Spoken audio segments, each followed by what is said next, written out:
If you're constantly drained and overgiving and still saying yes, you don't have a time problem, you have a boundary problem. And I think this is something that so many people struggle with, including myself. How do we set boundaries? What are boundaries? Why are we not setting them? And how is it affecting our energy, our relationships, and our life when we don't have a good grasp on our personal boundaries? Kamini Wood is back, and she specializes in emotional resilience, self worth, and helping people stop overgiving and start showing up for themselves in a powerful way. And she's here today to talk to us about boundaries. So, Kamini, it's so good to see you again. I got your name right this time. You did, and I'm so excited to be here with you. I love our conversation. Yeah, they're always so enlightening and important. I hear people all the time saying, set your boundaries, set your boundaries, set your boundaries, but they're so hmm challenging. Can we just maybe define what is a boundary? Yes, I think that's a great place to start. So the way that I define a boundary is deciding what works for me versus what does not, if we were to make it as simple as possible. So it's not even about the other person. It's really with ourselves. What works for me in X situation, what does not work for me, right? So we can look at different life domains too. So when we're thinking about different types of boundaries, we might have financial boundaries, we might have material boundaries, we might have sexual boundaries, we might have mental boundaries, right? Like what can you say to me? What can you not say to me? So there's different ways that we can look at it. But at the end of the day, boundaries are really about saying, yes, this is okay. No, this is not okay. Right. And that can be so hard because we're always we want to make everybody happy. I know for me that's what makes it difficult when I'm in my gut, I'm like, oh, I really don't feel like doing this, but I know that someone else is counting on me or they Mhm. want me to do something, and then I always overstep my own boundaries, and then I get Yeah. exhausted from it. Well, yeah, because I think we're all fighting this, we naturally don't want to disappoint people. We don't want other people to uh, be upset or to be not just upset with us, but just upset in general, right? We don't want to be the reason that somebody's upset. And I think that's one of the biggest hurdles when we're learning to set boundaries is recognizing we are ultimately not responsible for someone else's feelings. At the end of the day, if we continue to do something and we don't honor our boundaries, what's actually going to happen is resentment with that person might actually grow, which is going to pull us further and further apart rather than doing the thing that we really want, which is stay connected to this person, right? And so it's this, what happens is we look short term where it's like, oh, I don't want them to be disappointed, but we're not looking at the long term is if I continue to push my boundaries, I don't set them, I continue to overgive and overfunction long term, that relationship connectivity actually ends up suffering. Right. So then what do people get wrong about boundaries? Well, I do think that a lot of people think that boundaries are these walls, right? Like I'm not pushing you away. And we're not. I mean, the best metaphor that I have used is they're like fences, right? Our boundaries are like fences. Fences, we can, there's little doors, right? We can open and close it. We can move a fence. We can see through a fence, right? It's not this, I'm here and you're there and we're totally separate from each other. It's just kind of drawing this line to say, this works for me and this doesn't work for me. The other thing that I think people do struggle with though is when they're setting a boundary, they make it about the other person. Like, you can't do this. That's not what a boundary is. A boundary is this thing works for me, this other thing does not. And then allowing the other person to choose how they want to respond to that. But you're deciding for yourself what you're going to put up with and what you're not. Right, right. And I sometimes find like it confusing because sometimes I'll have a certain boundary with one situation or person, but then the same situation arises with someone else in a different situation, and I don't feel the same way.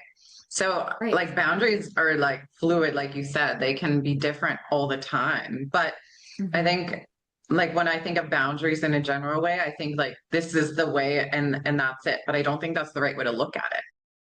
Yeah, I think that's what we get stuck or we're like, it's one way and it has to always be that one way. To your point, I mean, even sometimes with the same person, the boundary is going to shift, right? Like you might Yeah. have a boundary with somebody and then time happens, things shift a little bit, and maybe that boundary also shifts. So it's Mhm. not a one and done type thing. Right. 100%. And I also think people confuse boundaries with like controlling other people or being Yes. selfish, right? And that's not Mhm. the right way to look at it. Yeah, and I mentioned, I think sometimes people try to control the other person, like you can do this and you cannot do this. That's not Right. exactly what a boundary is. A boundary is saying this again, this works for me, this does not, and then allowing the other person to choose how they're going to behave and how they're going to respond to that. But the other thing that you just mentioned, which is really important, I think people really struggle with setting boundaries because there's this misnomer and around the idea that it's selfish, that I'm being Mm. mean, I'm being unkind. And again, I go back to, and I'm repeating this, and I'm not saying that this is easy work because I too still continue to work on boundaries as a recovering people pleaser. It is something that I absolutely continue to work on, but it's really important to remind ourselves that it's actually a self-full action to set the boundaries, because when we do that, we are enabling ourselves to be in a place where we are feeling aligned with ourselves, and we're also not draining our energy. And what that does then is it allows us to show up more fully in those relationships, right? So if we were being selfish, it's actually like maybe even more selfish not to set the boundary, because at the end of the day, we're actually detracting from that relationship. Because what we're doing is we're inadvertently potentially raising resentment, frustration, anger, and then it chips away at that connectivity. So it's like the unspoken things that we're not saying. We're holding it. Yeah, Yeah. And then it's weird how we like put it on the other person. Meanwhile, we're in full control of what we do. absolutely. We forget that we are in full control of the choices that we make. Mhm, for sure. So how is this tied to people pleasing or fear of rejection? I think it's really, I mean, it's deeply embedded together and enmeshed together, right? So with people pleasing, I refer to people pleasing as a survival pattern, right? It's the um, either fear of conflict, fear of abandonment, fear of things just not being okay, somebody being upset. And so when that's our driving narrative, right, we are avoiding that at all costs. The idea of saying no to somebody or letting them know that something does not work for you is really scary, because what we're up against is that survival pattern. The nervous system actually is terrified that we're not going to be okay. And Mhm. so it's really important for us to do the work on that survival pattern where it's like where we recognize like it is okay. It, it's okay to say no to somebody. I'm still going to be here. The world is still going to be spinning. And we do the work to start restoring this idea that we're responsible for somebody else's feelings about their disappointment, their frustration. And so it's almost like it's work that we do together, working on the people pleasing as well as working on speaking up and saying, yes, this works for me, or no, this does not. Right, 100%. Where does these patterns start? Like, where do we develop these patterns?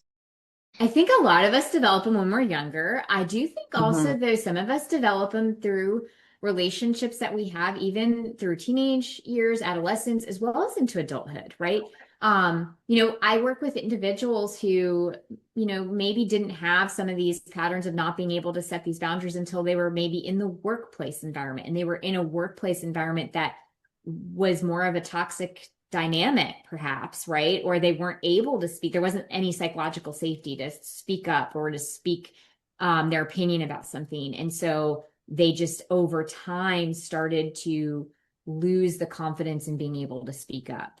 Mhm. Sometimes as adults, we get into unhealthy relationships where you end up finding yourself shrinking and shrinking and shrinking. And so you don't have the boundaries. I think for many of us, though, going back to what I originally said, many of us, this starts early on. And Mhm. and again, it's not from a trauma necessarily. It could just be from experiences we've had, how we internalize messages. And, we just learned, just, you know, keep saying yes. Because, and also when you think about it from a social perspective, we're taught to be kind, we're taught to be nice, but we're not really taught that being kind and nice can also include maybe not saying, maybe it's okay to say no, or it's okay to not overgive if you don't have it within your capacity. You don't have to keep bending over backwards to be a good, nice person. Yeah, it's so tied to our safety, right? Like we don't, it's like the choice to rock the boat per se, right? Like Yes. whenever I feel like, oh man, I really don't want to do this. And then there's a group of people like waiting for me to answer. And I'm like, oh, do I rock the boat or do I just go with the flow and be easygoing? Yep.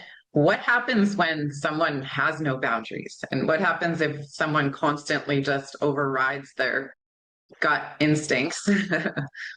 I really think that that's when the loss of self occurs, right? We lose connection to our own needs, our Mhm. own wants and desires, and that's why I say it's almost it's self-abandonment that eventually happens with the lack of boundaries. We end up losing the ability to identify what it is we even want in a situation, what even is okay versus not okay. It becomes almost the norm if just, I always say yes, and people also get used to that, right? They get used to you always saying yes, and so um that becomes the pattern in practice. Mhm. Is there a relation to burnout and boundaries?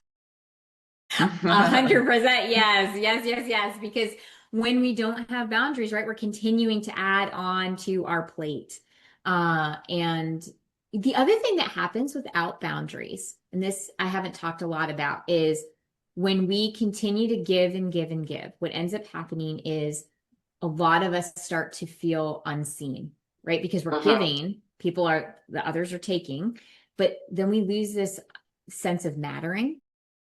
Right. And when we don't feel like we matter, that also is a contributing factor to burnout. I know we talk a lot about burnout being in relation to being overscheduled and just not having a lot of time, but there are other contributing factors to burnout, one of which is mattering, one of which is feeling part of the community, one of which is feeling like your contribution has a positive effect.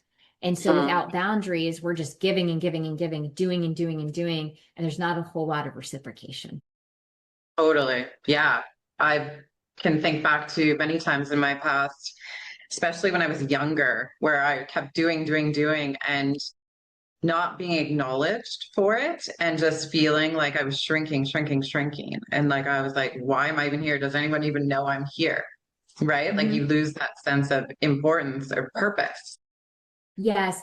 And I will say that some of and I don't want to make this gender specific, but I know that the some of my clients who are moms, they've definitely reflected that to me. Moms and moms who work out of the home, meaning, that's their primary objective is to maintain the home, which is amazing. And then also those who are managing careers, both have shared with me the doing, and they don't feel like they're also being acknowledged, and they are burnt out.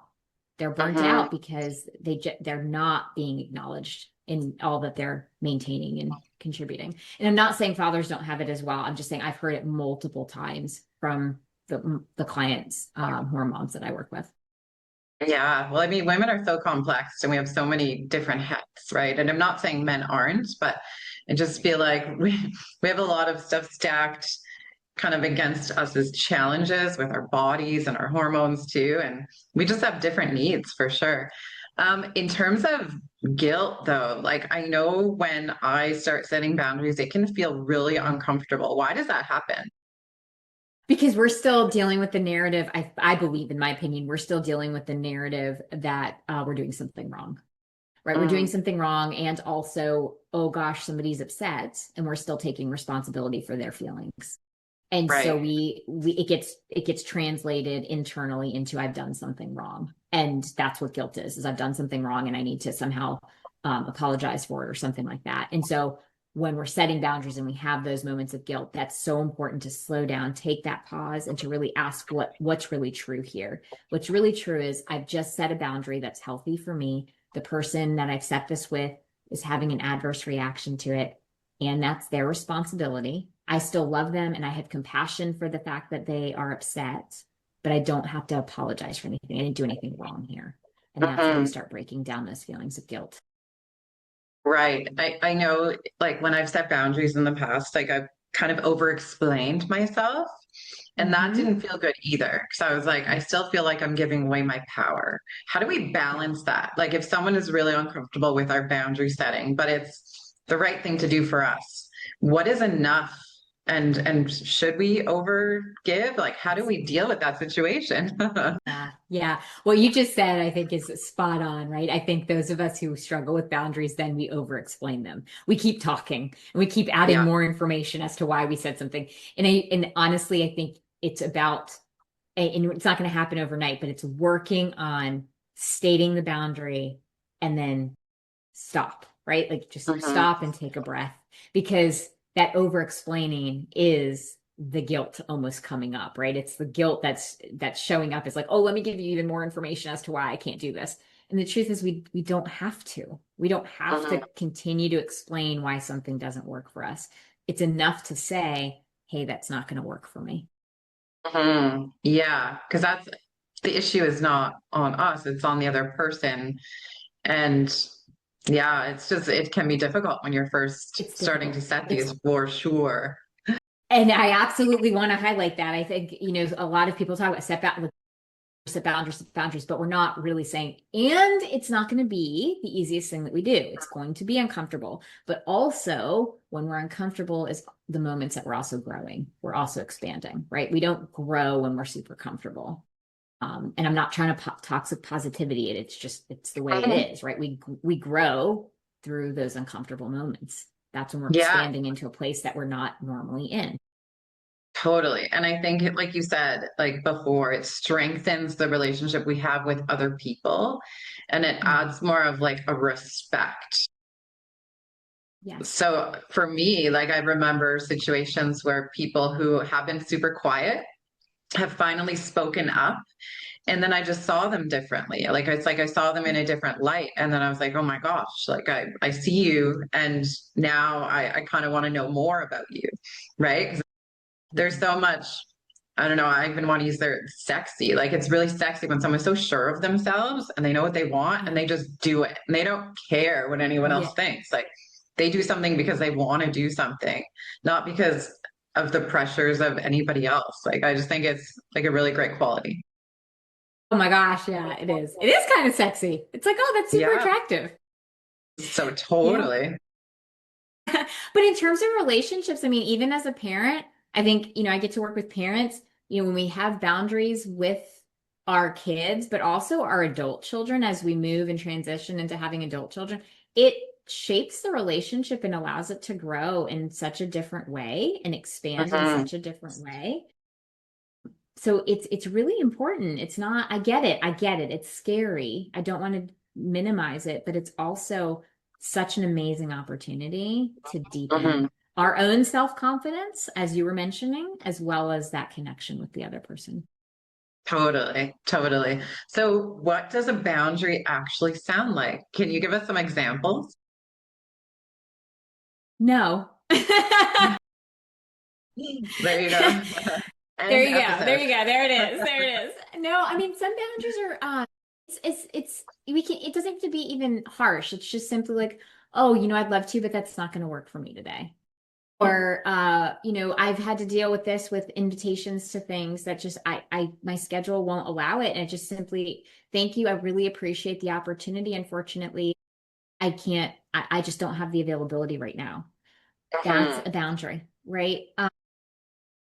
It doesn't have to be harsh. I think that's also a misnomer, is that it's going to come across as super mean. It doesn't have to be mean. And even in the ones that I just gave you, I wasn't over explaining. I was just giving like a little bit of context and just leaving it at that versus, going off and just say like, well, I've got this and this and this scheduled for the next 2 weeks. And that would be my guilt talking versus just simply saying, oh, I'd love to. And unfortunately, my schedule doesn't allow it right now. Right. Even when before we started the episode, you made me aware that you had a client at the top of the hour. So you said I have to be off at this certain time. And I think Yep. that's an example of a small boundary, right? Just being open about what you need. Absolutely. And in that, the hope too is then I am building that rapport with you, right? So that then there's trust being built because now you know Yes. where I'm at. And then it's not this abrupt, hey, I gotta go, which feels awkward and not, it doesn't feel good when somebody just Yeah. bails at the last minute, right? So that happens routinely with meetups, like coffees and stuff.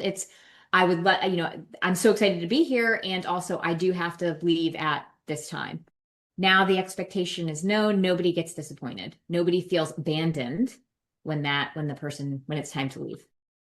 Right. So what happens to confidence and energy when we have boundaries and we stick to them?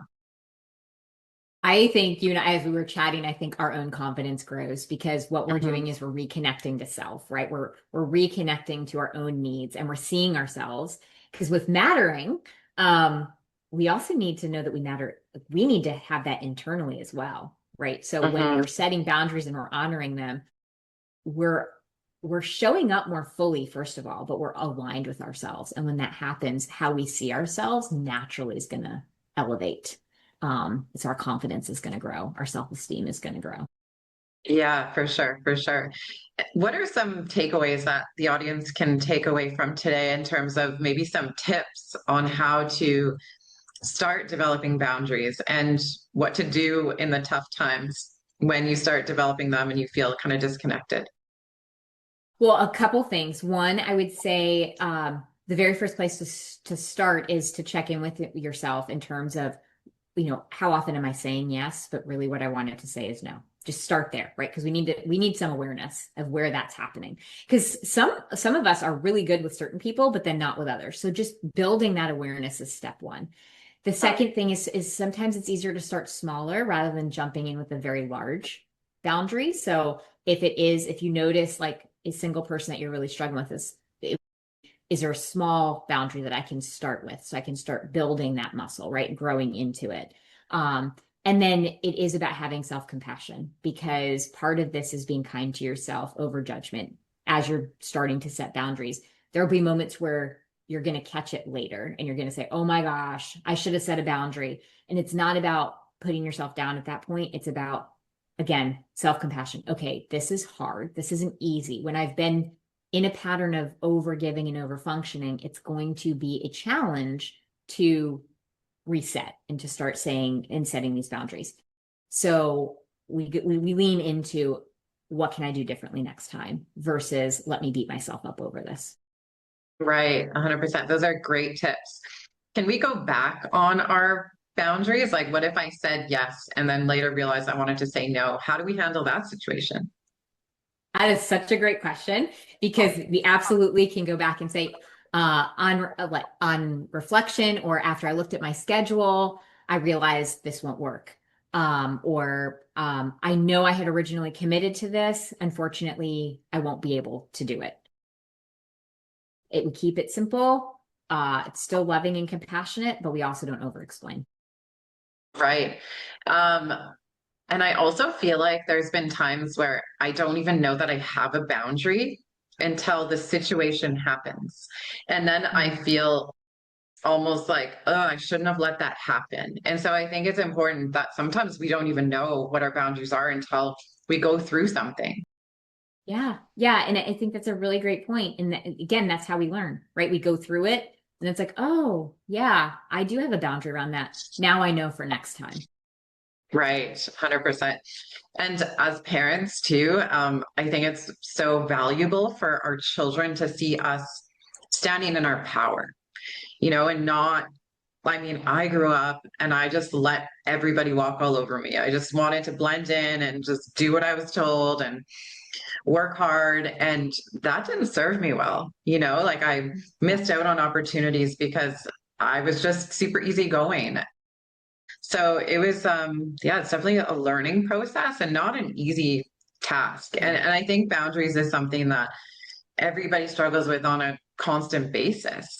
Especially Yeah. it's like, I remember saying yes to one person and no to another, and then asking myself, why did I do that? Like there's so many different factors involved in life Yeah. and boundaries for sure.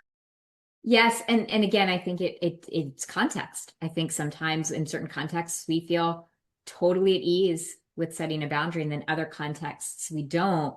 And it's about being curious, staying curious with yourself of like, okay, that's interesting. Here I'm totally fine with it, but here I'm not. What's different about this situation over here. Hmm. Yeah.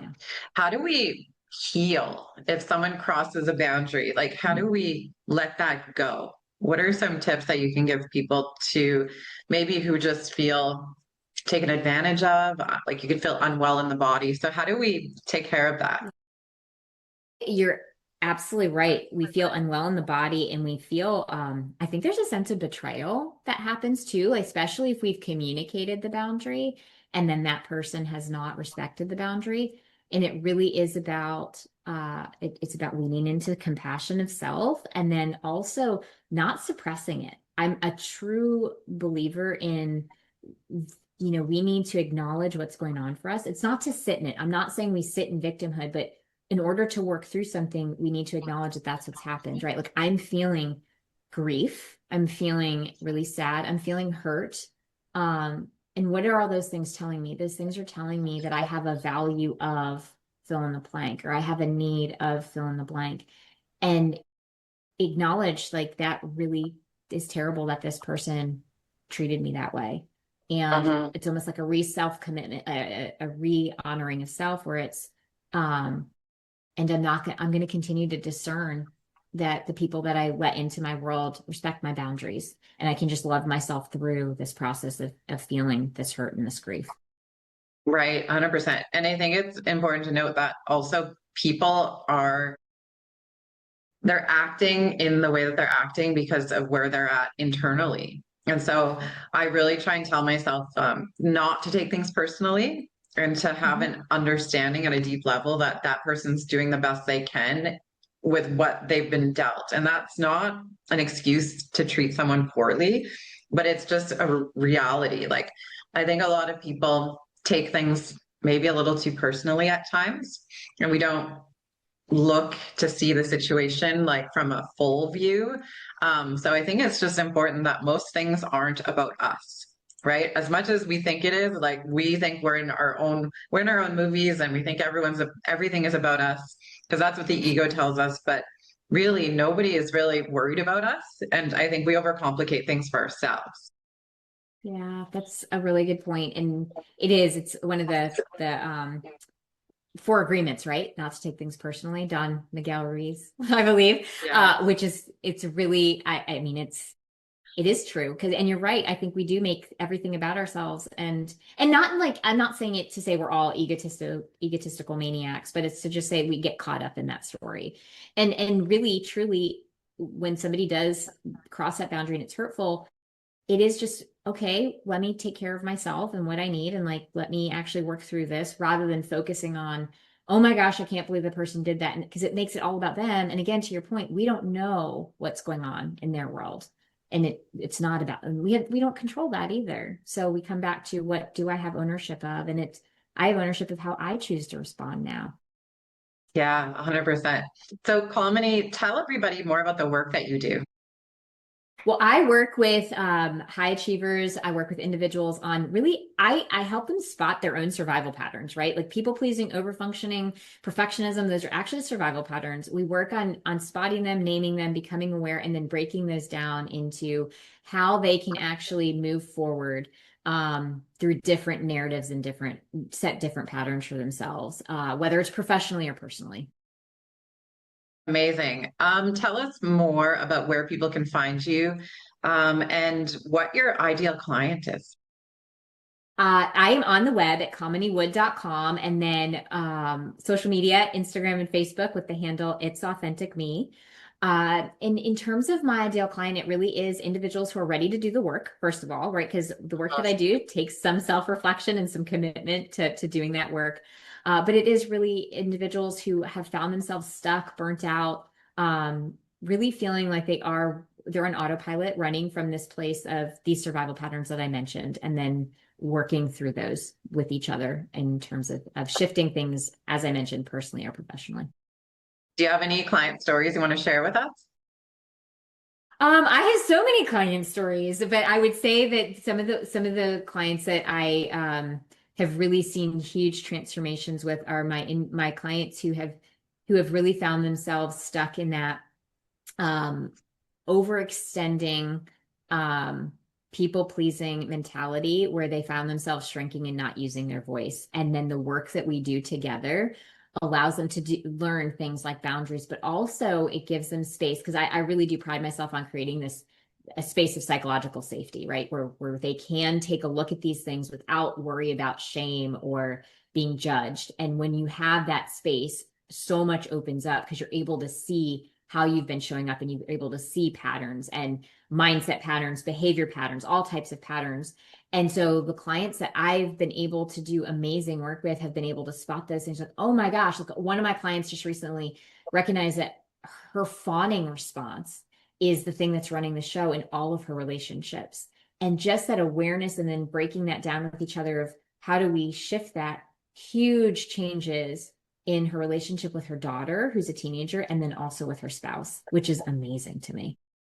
Yeah, it must be so rewarding for sure. And I love that you said they have to be able to like show up and do the work.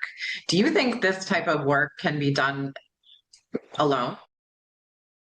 It can be done alone if you're willing to like to really push yourself, but it's harder. It's harder Mhm. because when you have somebody with you, I mean, most of us, having a witness and having somebody, again, somebody who's going to acknowledge you and that you matter, it feeds the soul in a way that you're able to do the harder work. You're able to look at things. And then also having somebody with you who can reflect back to you things that not just that you're saying, but just reflect, um, behavior patterns back to you. It allows you to see it in a different way, which allows huge shifts to happen.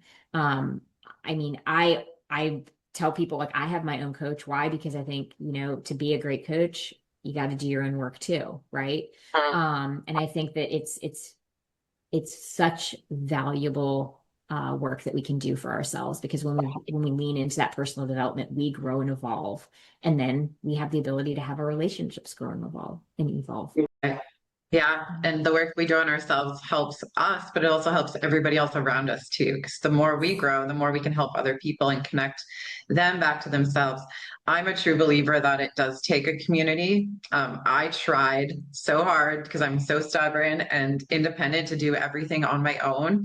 And while I still Mhm. get stuck in those patterns, having a coach, having a mentor, having someone walk with me through the fire has been life changing, and allowing that. And I think it's important for people to allow themselves to receive, because when it came down to it, that was my biggest issue, is like allowing people to help me, because I felt like I should be able to handle it on my own. So yeah, I think Yeah. people really need to just be easy on themselves and allow other people like you to come into their life and help them through things, because we all, like you said, need a therapist. Like I could literally talk to someone every day.